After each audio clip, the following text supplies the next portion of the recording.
BPA भक्ति पूजन आरती news channel. Mangesh त्यागी बुराड़ी विधानसभा क्षेत्र प्रत्याशी के समर्थन में उड़ा जन सैलाब।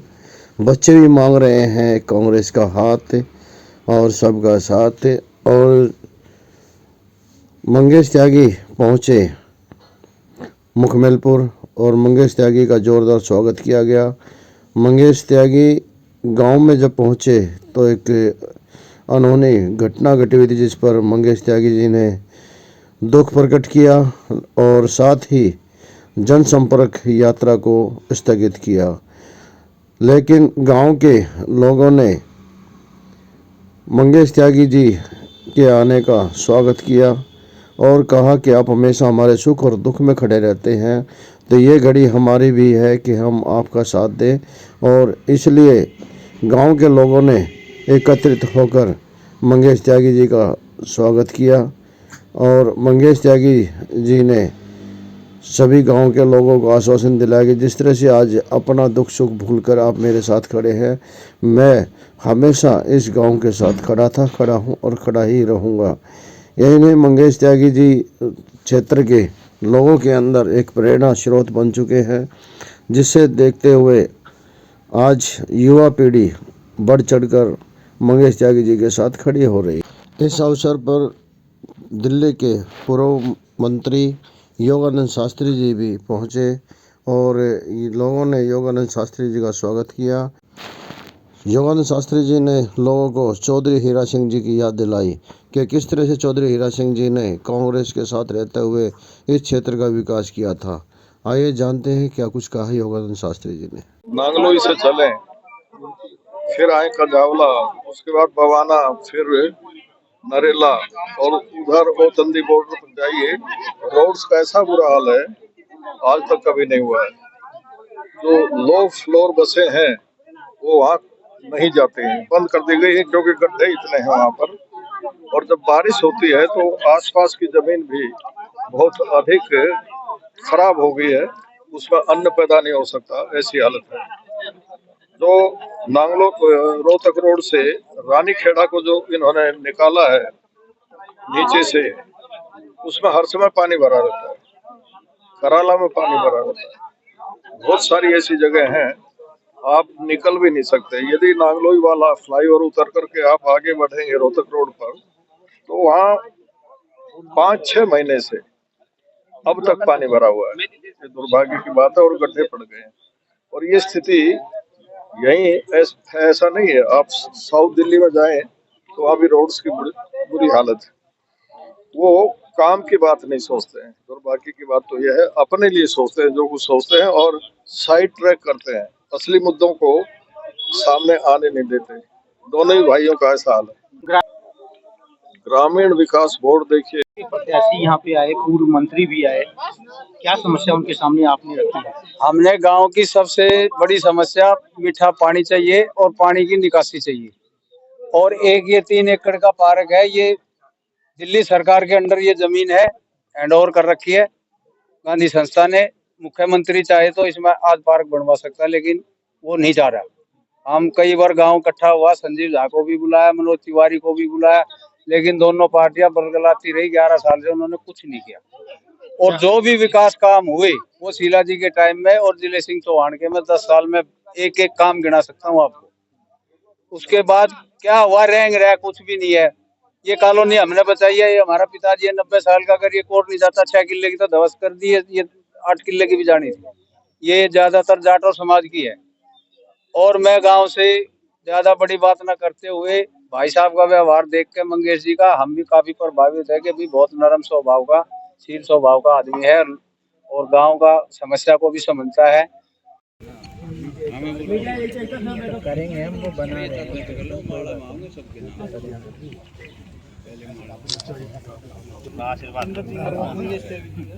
और चौधरी इंद्रजित राणा जी जो है हमारे सोनी जी का करेंगे। देवेंद्र राणा जी आए, सोनी जी का सॉल उड़ा के स्वागत करें। सोनी जी का की और कांग्रेस में 200 लोगों की ज्वाइनिंग करिए। ये बहुत ही कर्मठ और आदेश जी क्या कहेंगे, जिस तरह का चुनाव का माहौल चला हुआ है? क्या कहेंगे उस पर? देखिए, आज दिल्ली के अंदर हालात पूरी तरफ से बदल रहे हैं। जब भी हम किसी गली मोहल्ले कॉलोनी में जाते हैं तो कहीं ना कहीं हर व्यक्ति कांग्रेस की प्रशंसा कर रहा है, कांग्रेस के कामों की प्रशंसा कर रहा है। आदरणीय पंडित जी हमारे साथ में, ये हमारे समता बिहार के बहुत ही वरिष्ठ व्यक्ति हैं। पहले इनका जुड़ाव किसी दूसरी पार्टी से था, लेकिन सच बात ये है कि कांग्रेस की नीतियों के कारण वापस कांग्रेस की तरफ आ रहे हैं और बहुत बड़ा समुदाय है इनका जो पूरी तरह से हमारे यहाँ के उम्मीदवार मंगेश त्यागी जो है बुराड़ी विधानसभा से, उनको समर्थन दे रहा है। और इन्हीं बातों से सहज अंदाज़ा लगाया जा सकता है कि कांग्रेस बहुत बड़े बहुमत की तरफ है। यहाँ से आदेश जी अभी कांग्रेस सरकार बनेगी। आदेश जी, अभी केजरीवाल का कहना है कि उसकी गाड़ी पर जो पत्थरबाजी हुई है वो कांग्रेस और बीजेपी की देन है। वो हार से बौखला रहे हैं, इसलिए उनके ऊपर जो है पत्थरबाजी हो रही है। देखिए, हमारे नेता राहुल गांधी हैं और कांग्रेस महात्मा गांधी की अनुयायी है।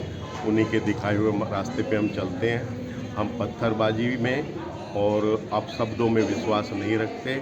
हम लोगों को हमने क्या किया है और क्या हम करना चाहते हैं ये लोगों को बताते हैं। आज केजरीवाल जी जहाँ भी जा रहे हैं कहीं ना कहीं उनको बहुत सारी तकलीफ़ों का और लोगों के विरोध का सामना करना पड़ता है।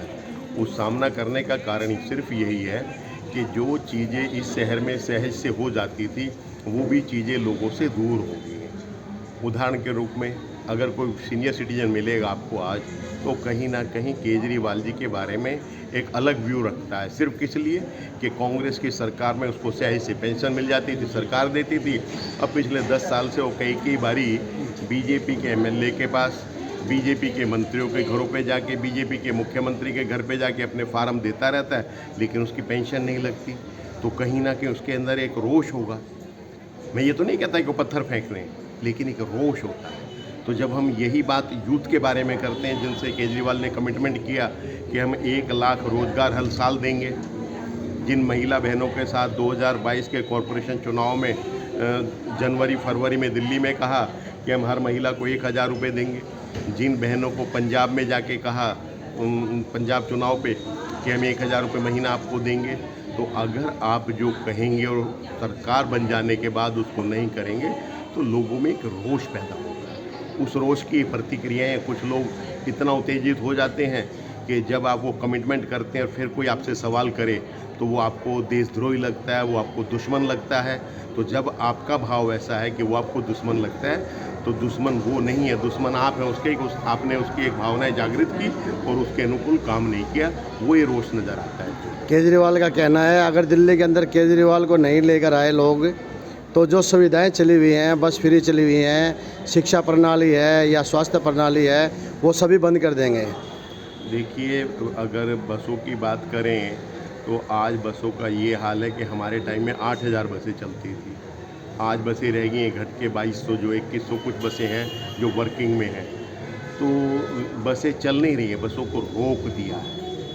तो और कहने के लिए बस फ्री, जब घंटों घंटों हमारी माताएं बहनें यहाँ सड़कों पे खड़ी रहती हैं, जब उनको नहीं मिलती तो ना चाहते हुए भी मजबूरी में किसी बैटरी रिक्शा में किसी दूसरा सवारी का साधन लेना पड़ता है। और बहुत सारी महंगाई, सरकार की गलत नीतियों के कारण देश में महंगाई इस कदर है कि वो टाइम वेस्ट कर कर के भी 5 रुपये 10 रुपये बचाने के लिए जो घंटों बसों का वेस्ट करती है। तो ये लोगों, महिलाओं में भी एक बहुत बड़ा रोष है। तो हमें बसें फ्री करने में कोई दिक्कत नहीं है। हम 50 पैसे, 1 रुपये और मैक्सिमम 5 रुपये तक का टिकट होता था हमारे टाइम में। आज आप देख लें टिकट कितना महंगा कर दिया है इन्होंने, तो इनकी गलत नीतियों का कारण है। टिकट भी महंगा किया एक वर्ग के लिए, एक वर्ग के लिए फ्री किया, लेकिन बसें मिलती नहीं हैं। बिजली पानी फ्री दे रहे हैं। बिजली में अगर हम कहें तो बिजली हमारे टाइम में, आप लोग वरिष्ठ पत्रकार हैं, 200 यूनिट बिजली जो आज ये दे रहे हैं, हम 200 यूनिट बिजली का सिर्फ मात्र 240 रुपये चार्ज करते थे। 1 रुपये 20 पैसे यूनिट होता था। अगर कोई 150 यूनिट खर्च करेगा तो उसका बिल जो है 180 रुपये आएगा। अगर 200 खर्च करेगा तो उसका बिल 240 आएगा। और कोई बेचारा 100 ही खर्च कर रहा है तो 120 रुपये बिल आएगा। तो करनी और कथनी में अंतर है। जो आपने कहा कि लोगों में रोष है, वो रोष इसलिए कि आपने कमिटमेंट किया था कि पानी हाफ बिजली माफ। 70% लोगों का बिल बिजली का पहले से ज़्यादा आ रहा है और जो लोग 100-125 रुपये की बिजली खर्च करते थे उनके लिए एक किस्म से थोड़ा सा रिलीफ है। लेकिन आपने 100-125 रुपये खर्च करने के उसको रिलीफ देके कहीं ना कहीं उसकी जेब से ज़्यादा लूट रहे हैं आपकी गलत नीतियों के कारण। आप पिछले 5 साल में स्कूलों में यूनिफॉर्म नहीं दे रहे, तो ये उन्हीं गरीबों के तो बच्चे पढ़ रहे हैं इन स्कूलों में। आप उन स्कूलों में 83% आपके टीचर नहीं है, प्रिंसिपल नहीं है, लगभग 35% टीचर शॉर्ट हैं। तो किस तरह की शिक्षा है? एक ही क्लास के अंदर 9वीं में 1 लाख से ज़्यादा बच्चे आपके फेल हो जाते हैं और आप उत्तम शिक्षा दे रहे हैं। कैसी उत्तम शिक्षा है? तो ये सिर्फ दिखावा है। जब लोग हम कॉलोनियों में जाते हैं तो शीला दीक्षित जी के 15 साल में किए हुए काम और केजरीवाल जी के द्वारा किए हुए कामों का जब लोग आंकलन करते हैं तो लोग अपने आप को ठगासा और असहाय महसूस करते हैं। उसी का ये रोष है और उसी के कारण ये इतना बड़ा बदलाव है कि आज दिल्ली के लोग तमाम वापस आके फिर कांग्रेस की तरफ अपना विश्वास जता रहे हैं। अगर कांग्रेस सत्ता में आती है तो कौन मुख्यमंत्री होगा? देखिए, सत्ता में कांग्रेस आएगी तो कांग्रेस का मुख्यमंत्री होगा। हमारे पास कई बड़े नेता हैं जिनमें से किसी को भी बनाएंगे, लेकिन वो कांग्रेस की नीतियों पे काम करेगा।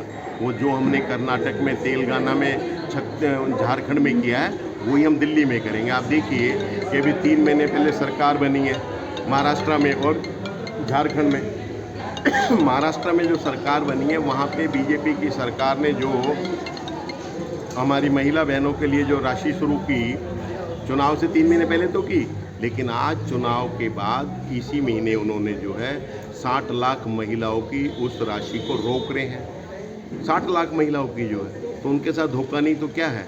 और दूसरी तरफ हमारी सरकार बनी झारखंड में, जहाँ पे हम 56 लाख महिलाओं को पहले देते थे, अब वहाँ पे 2 लाख महिलाओं का और एनरोलमेंट हुआ है और 58 लाख से ज़्यादा महिलाओं को हम देंगे।